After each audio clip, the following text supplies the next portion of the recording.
بسم اللہ الرحمن الرحیم۔ اللہم صلی علی محمد وعلی آل محمد کما صلیت علی ابراہیم وعلی آل ابراہیم انک حمید مجید۔ اللہم بارک علی محمد وعلی آل محمد کما بارکت علی ابراہیم وعلی آل ابراہیم انک حمید مجید۔ السلام علیکم دوستو، آج ہم سیرت النبی صلی اللہ علیہ وسلم کے سلسلہ میں پچھلا جو پیغام تھا کہ وہ تو آپ رازداری سے انجام دے رہے تھے اس نبوت کے پیغام کو، اور یہ عرصہ تقریباً 3 سال کا گزر چکا تھا، کم یا زیادہ، اور اب اللہ تعالیٰ جی نے قرآن میں وحی کے ذریعے حکم دیا کہ اب آپ اس پیغام کو کھلم کھلا لوگوں تک پہنچائیں اور ان کی ذرا بھی پرواہ نہ کریں، اپنے خاندان والوں کو۔ اور نبی اکرم صلی اللہ علیہ وسلم نے کبھی بھی کوئی بھی اللہ کا حکم ہے اس کو بجا لانے میں کبھی بھی تامل نہیں کیا، لہذا نبی اکرم صلی اللہ علیہ وسلم خانہ کعبہ کے قریب ایک پہاڑی ہے الصفا، جسے صفا پہاڑی بھی کہتے ہیں، اور اس پہ تشریف لے کے وہاں جا کے آپ نے جتنے قبائل تھے ان سب کو پکارا اور یہ اعلان کیا کہ کوئی ضروری بات وہ کرنا چاہتے ہیں، کیونکہ وہ جو پہاڑی تھی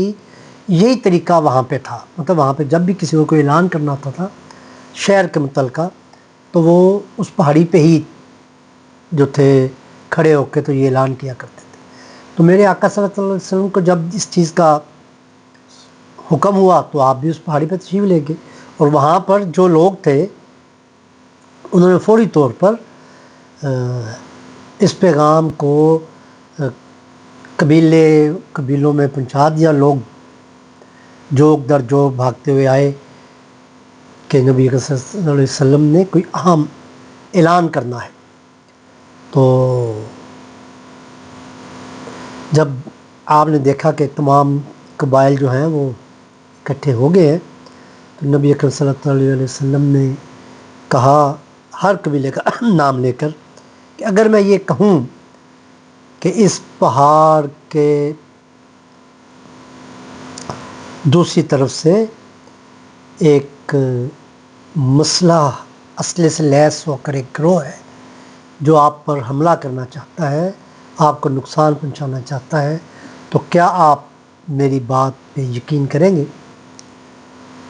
اور لکھنے والے اور وہاں پہ جو تھے تاریخ دان ہسٹورین سب یہ لکھتے ہیں کہ بلا تعامل ہر ایک نے یہ کہا کہ بے شک ہم آپ کی بات پہ یقین کریں گے، کیونکہ ہم نے کبھی آپ کو جھوٹ بولتے ہوئے کبھی نہیں دیکھا نہ سنا، اور ویسے بھی کیونکہ جس جگہ پہ آپ کھڑے تھے وہاں سے تو دوسری سائڈ نظر آ سکتی تھی، لوگ کیونکہ پہاڑی کے نیچے تھے تو ان کو تو ویسے بھی نظر نہیں آتا، یقین ہی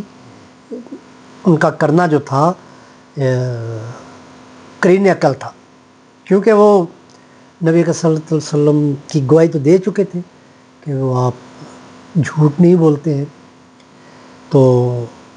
اس بات کے بعد یہ بڑی اہم بات تھی کہ جس کی پہلے گواہی لی گئی، نبی صلی اللہ علیہ وسلم انتہائی زیرک واقع ہوئے تھے، کیونکہ جب آپ نے یہ پیغام دینا تو اس سے پہلے انہوں نے اس بات کی تصدیق کر لی کہ آپ مجھے کیا سمجھتے ہیں،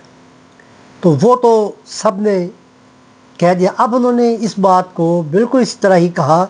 کہ میں آپ کو ایک المناک خطرے سے آگاہ کرنے کے لیے آپ سب کو یہاں بلایا ہے، میں آپ میں سے کسی کو اس وقت تک فائدہ نہیں پہنچا سکتا، نہ اس دنیا میں نہ آخرت میں، جب تک کہ آپ اللہ جی کی وحدت پر یقین نہیں کر لیتے۔ اب یہ بات جو ہی کہی، اور وہ وہاں پہ جو لوگ تھے وہ چہمگیوں میں ہو گئے، سب نے مل کے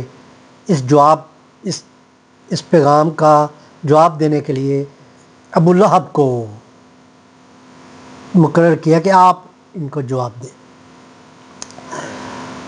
ابو لہب نے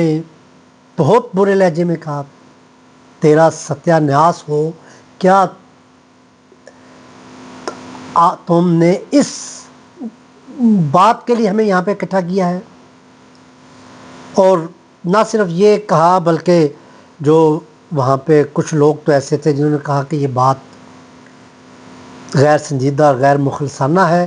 اور کچھ نے انتہائی بدتمیزی کا رویہ اختیار کیا اور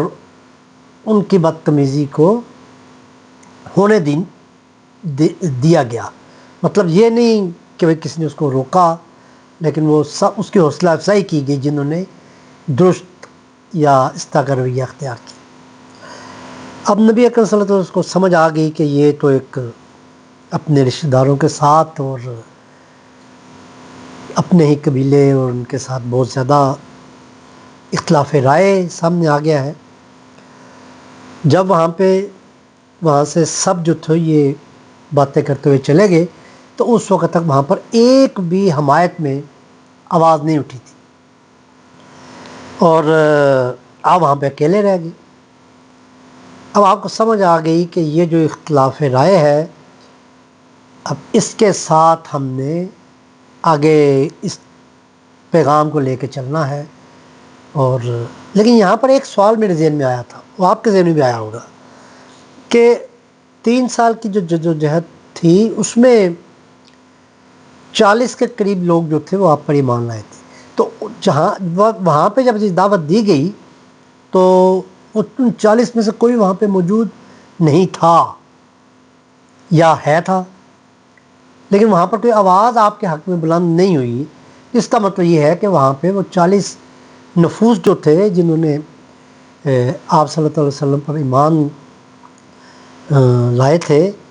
وہ وہاں پہ موجود نہیں تھے۔ یہ میں نے بڑی کوشش کی اس کے لیے، کتابوں سے بھی کنسلٹ کروں اور بھی جو ذرائع ہیں ان سے، لیکن کہیں سے بھی اس کے بارے میں کوئی تصدیق نہیں ہوئی کہ وہاں پر کوئی موجود تھے۔ یا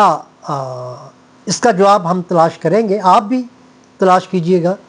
اور اگر کسی کو اس کا جواب ملے کہ ان میں سے ان 40 نفوس میں کوئی وہاں پہ موجود تھا تو ضرور مجھے کمنٹس میں بتائیے گا تاکہ مجھے اس کی معلومات ہو۔ میں بھی اگلے ولاگ سے پہلے اس کا جواب ضرور تلاش کرنے کی کوشش کروں گا۔ یہ میرے ذہن میں سوال تھا کہ وہ 40 نفوس وہ اس پیغام کے وقت وہاں کیوں نہیں موجود تھے؟ تو